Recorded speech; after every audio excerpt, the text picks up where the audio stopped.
That's it. That's Are you it then. hungover? You want I got chicken wings.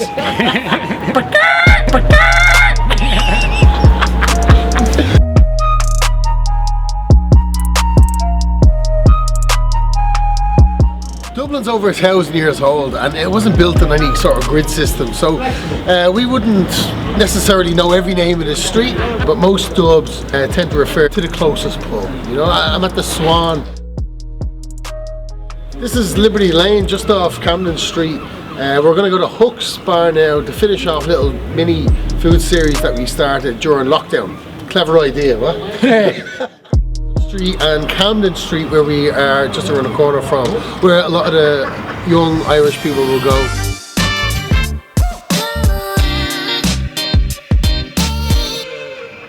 Irish people will go for music, for food, for restaurants, nightlife. You know?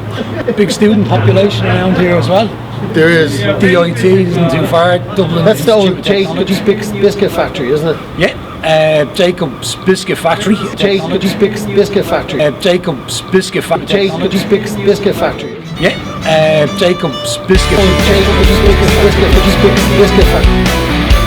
Biscuit Factory, taken over in 1916. A guy called John McBride was one of the main men that took over the building. Wasn't meant to be there that day. He was on his way to a wedding, and no one told him about the rebellion because he was a talker and a drinker. And they knew if they told him, all the country, the whole world would know about it. So they said nothing to John. He ended up in Stephen's Green. He saw all the rebels there with their uniforms and their guns. So he knew something was happening. He decided to get out of his car, grabbed himself a rifle, and he took command of the whole unit pretty much, eventually taking over Jacob's Biscuit Factory, and unfortunately in the end he was executed. So we wanted to show you the options of food in Dublin and how it's changed over the years, particularly since the early 90s.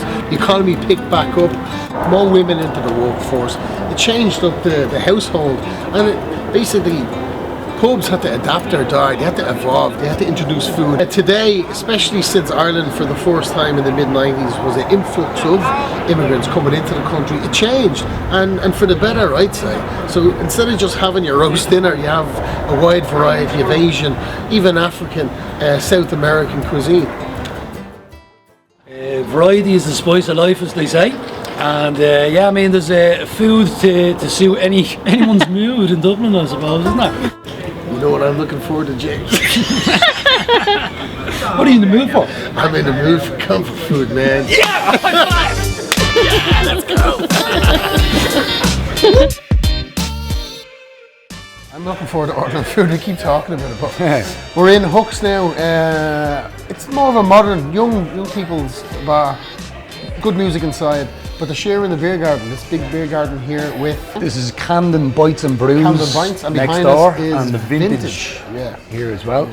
I'm looking forward to it because I had a little sneaky peek at the menu inside. So we have a little bit more options, more of our standard food. You know, your fish and chips, burgers, chicken wings, pizzas, which we're going to have a little look at here out the back. But yeah, definitely come leaps and bounds, doesn't it? Like the pub scene and the food scene. So much competition out there, like everywhere is doing food. Because that's the rules, folks. No, we actually bought a pizza oven. We got it delivered about a month ago from Italy. So we set up the whole kitchen ourselves, so it's brand new. The beef burger, the Angus burger is absolutely divine, like really, really good. Like that's my favorite. Do you want to try the Irish zombie? What did you call me? So I'd say let's go for the Irish zombie, and then let's go for, do you like tequila? Loma Bonita? You know I like tequila. Yeah, brilliant. So do an Irish zombie and we'll do Loma Bonita? Yeah, perfect. Cool? Amazing, guys, on the way to you.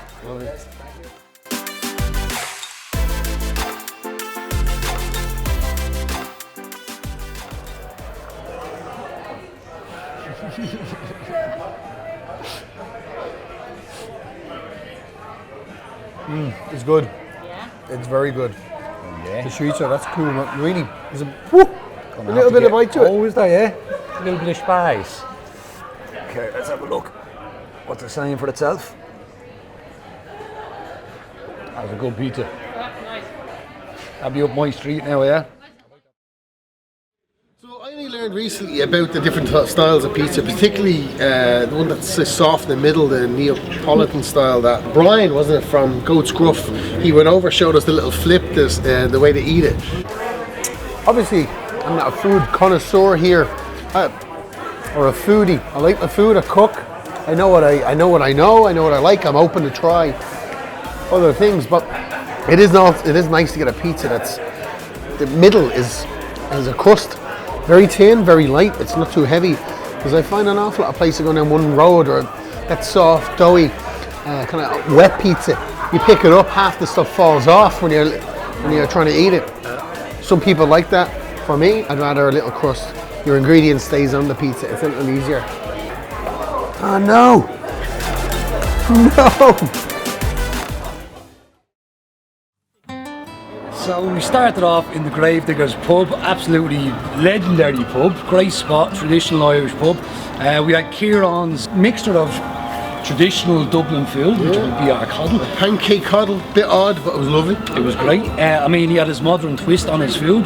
We then made our way up to Manor Street, Stony Batter. It was definitely different to what you'd find in most typical Irish pub menus. The salmon mousse, you know, you wouldn't find that too many places. But, you know, it went down an absolute treat, so a bit of a variety is what we like here. The hooks, we're going to go for our chicken wings, our burgers, our pizzas, our chips, and hopefully a few pints as well.